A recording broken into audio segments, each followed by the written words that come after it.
satanic verses.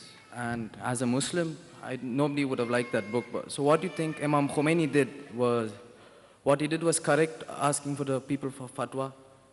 That was my main point. What Imam Qumainee had told about the fatwa, against Salman Rashdi, was it correct or what? Whether the question that what Imam Qumainee said regarding the fatwa of Salman Rashdi, is it right or wrong? My basic question is that why did Imam Qumainee give the fatwa 1 year later? The first country to ban the book of Salman Rashdi's satanic verses was India. And I congratulated Rajiv Gandhi for doing that act. Why should Khomeini give the fatwa of killing Salman Rashdi after 1 year? Because he was getting out of the news. All politicians, if he wanted to give the fatwa, he should have given. The book was reviewed by so many parts of the world, so many countries banned it, and then he gives the fatwa, he should be killed. Whether right or wrong is afterwards, all these are political gains. All political gains. All these things are political gains. But what Rajiv Gandhi did, maybe he didn't know about it, and I've given a talk on this issue of satanic verses. Though this book is banned in India, I've read that book. You know, Salman Rashdi, who claims, just for namesake, he's a Muslim, he did not leave anyone. In his book, he even abuses Queen Elizabeth. And the same British government who had banned an American author for using a four-letter word, father, uncle, cousin, king, for the policy of Margaret Thatcher, that same Salman Rushdie, he makes it active and uses ing. And yet the book is very popular. So one American author, they banned because he uses a four-letter word for Margaret Thatcher. This another person, Salman Rushdie, makes it active, ing, for the same Margaret Thatcher's policy, but he gets an award. Why? Because he's maligning Islam, so they're very happy. And do you know, he even did not leave Ram and Sita. You know, these people are respected by the majority of the Indians. He even abused them. I don't want to use that word. He abused them also, he don't leave them. And many of the people are supporting.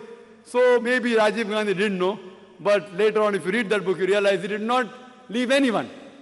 So if a person who keeps on maligning, etc., Allah says in the Quran, in Surah Ma'idah, chapter number 5, verse number 33, as to anyone who wages a war against Allah and His Messenger, there are various options given, that you can either execute him, you can crucify him, chop off opposite limbs, or take him out of the country. And this law is not only in the Quran, it is even in the Bible. If you read the book of Leviticus, it says that anyone who blasphemes the law, you should stone that person to death.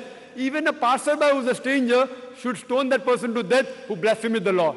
So this law is then all the religious scriptures, not only there in Islam, in most of the religious scripture for blasphemy, whether it be Christianity, whether it be Islam, whether it be Judaism, for blasphemy, if it's a confirmed blasphemy, if it's that part of the country. We cannot give fatwas here, they should kill him, etc. If it's an Islamic state of law, if anyone blasphemeth, there are certain laws and rules and regulations laid down. But what politicians do, whether it be a Muslim politician or whether it be a non-Muslim politician, I'm sorry, I don't again want to hurt any politicians per se. If not all, I say majority. You find somewhere or the other they compromise for their own vote bank. And that's the reason that it is said that religion and politics, that you pose apart, they use religion as a plank to see to it that they get fame, etc. And that's what people do, which we people should be aware that the fatwa given by Khomeini, it was just a political gimmick according to me. But banning the book, what Rajiv Gandhi did, was perfect. He banned it, he was the first. And now they're thinking of removing the ban. I don't know whether the ban has come out or not. There's another statement that they're trying to remove the ban. But if anyone blasphemes the Lord in Islam, in Christianity, that person according to Christianity should be stoned to death. In Islam, there are 4 options. You can even exile him. Christianity, no option.